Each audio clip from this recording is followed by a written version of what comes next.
Bueno, Sergio, te conozco, así que me imagino que tendrás una mirada pesimista sobre este ciclo económico-político. Decime cuándo explota todo, si es que pensás que todo va a explotar. Bueno, uno tiene una evaluación de que hay aspectos de este esquema macro que tienen graves riesgos de insostenibilidad. O sea, la palabra insostenibilidad está presente en la crítica que uno hace. Y cuando uno evalúa que hay aspectos que tal vez tienen problemas de consistencia, de robustez del modelo y por ende pueden derivar en situaciones de no sostenibilidad, es algo que está indeterminado en términos de, bueno, el momento en el cual eso puede crujir. Y la experiencia de los 90 nos enseña bien eso, ¿no?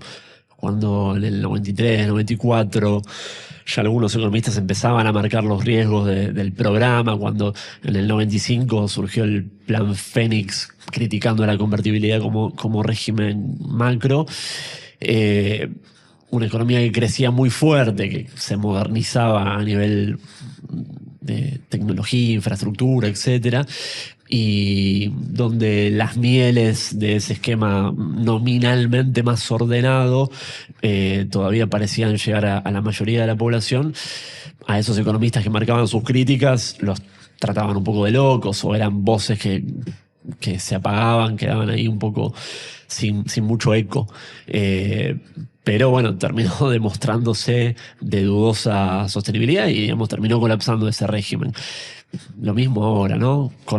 Salvando las diferencias, lógicamente, porque no es un programa que en lo cambiario, que es el foco, el centro de nuestras críticas, sea exactamente igual, pero tiene algunos puntos de contacto que nos hacen dudar mucho sobre la sostenibilidad a mediano y largo plazo.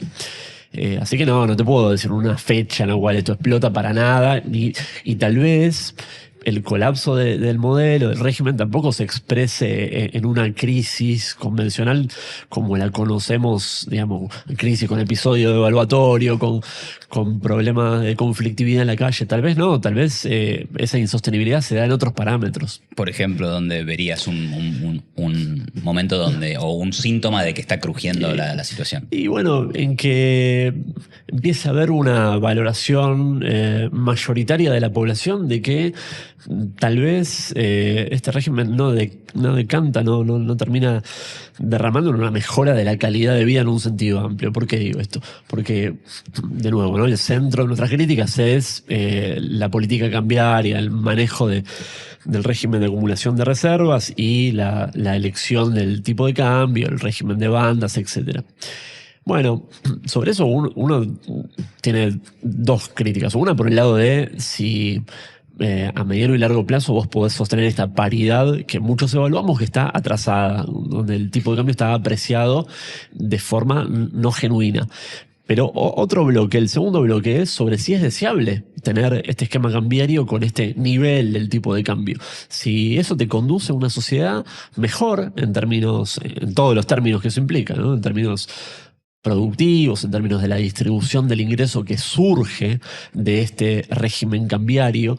Entonces, una de las hipótesis de crisis de este esquema es que no decanten en una crisis social con quilombo en las calles, sino que, digo, cada vez más personas se vayan dando cuenta que, está bien, sí, la nominalidad más tranquila, que las variables no estén como un barrilete todo el tiempo sin ton ni son.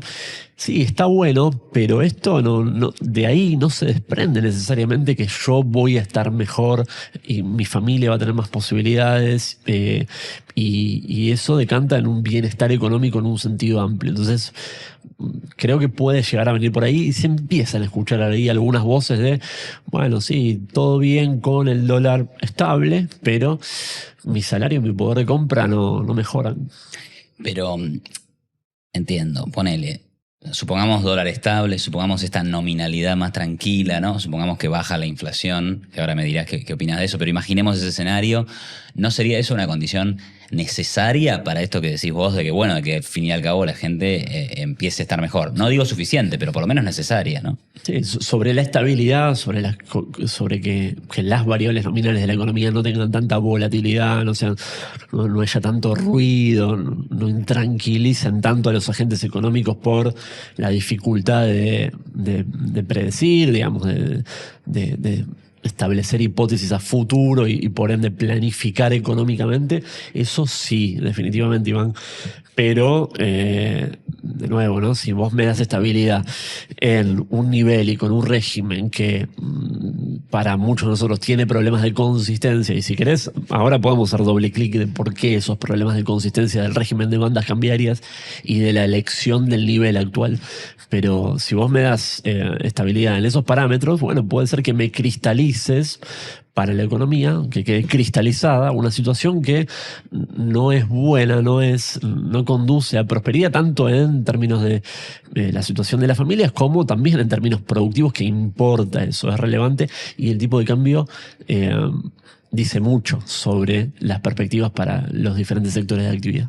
Ahora volvemos un rato al dólar porque tengo algunas preguntas pensadas en ese sentido, pero yo antes de que vengan mis invitados leo un poco de qué escriben y demás, trato de hacer una investigación.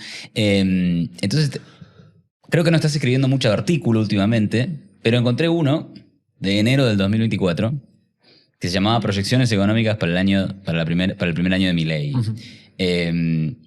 Te doy textuales y me decís, me dice, terminó un año horrendo en materia económica, te referís al 2023, y empieza con alta probabilidad otro peor.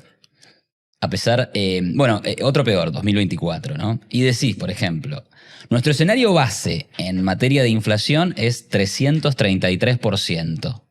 Escenarios extremos para 2024, caso optimista 213, caso pesimista 435. La inflación de 2024 fue 117%. Uh-huh. ¿Qué no viste ahí? ¿Cómo es que la realidad dio mucho mejor de lo que anticipabas?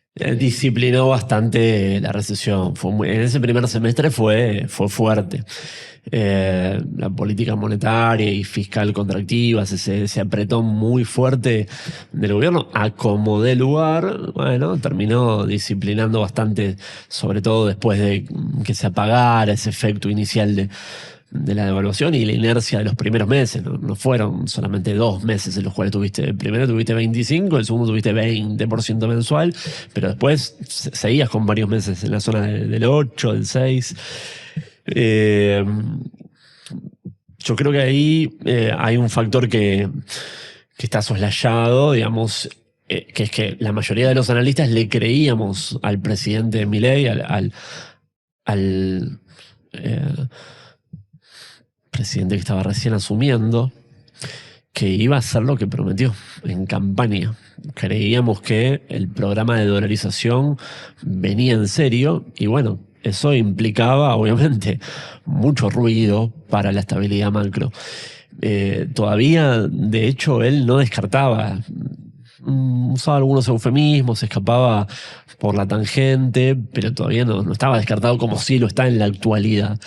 Entonces, si hubiera implementado el programa de dolarización en un contexto en el cual teníamos reservas netas muy negativas, bueno, la hoja de balance del Banco Central estaba aún peor, obviamente, que lo que está ahora en 2026.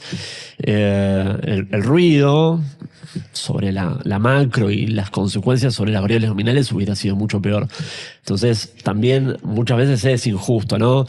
Que parte de, algunos sesgos, algunas brechas respecto del diagnóstico que hacíamos la mayoría de los economistas sobre cómo iba a transitar el programa, se basaban en, creerle al presidente que acababa de asumir o al candidato Milei.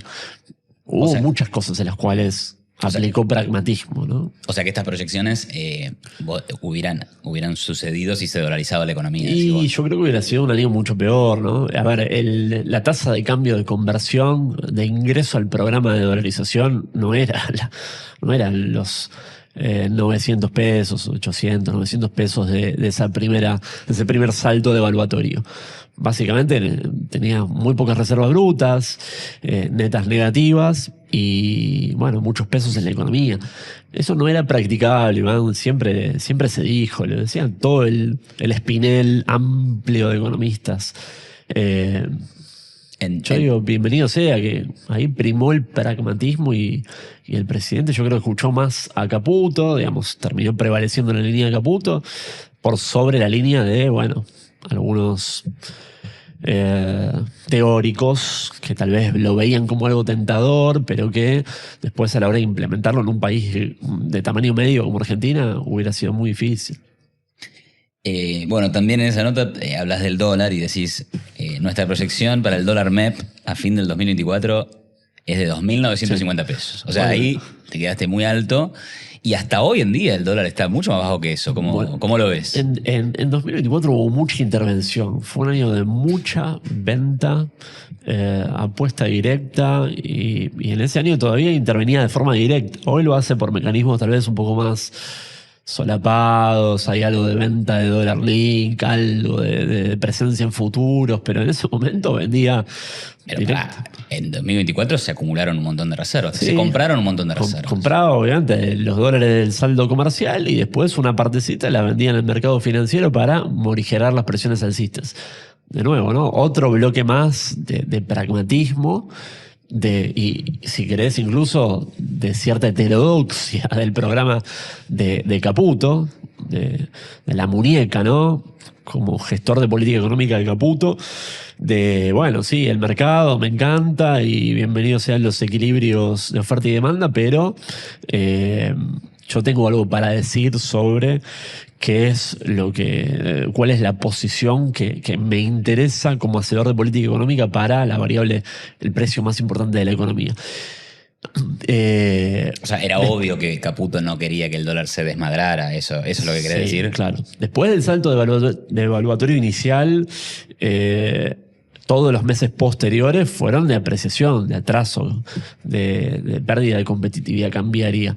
Y yo creo que de nuevo, ¿no? Los analistas, y no solamente yo, la mayor parte del mercado evaluaba que iba a haber una flotación mucho más pura, que es otro bloque más, ¿no?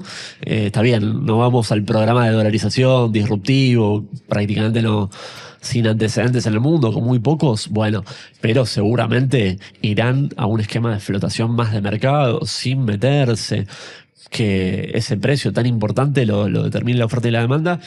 No fue así para nada, persistió el cepo durante todo ese primer año, recién se modificó parcialmente una parte importante, pero no todo, cuando el Fondo Monetario le puso la pistola en la cabeza, porque a mí no me van a convencer de que eso fue una decisión voluntaria del equipo económico y del presidente. Yo estoy seguro que el Fondo Monetario no le daba la ampliación del crédito, sino si no abría un poco parcialmente el acceso al mercado de cambios.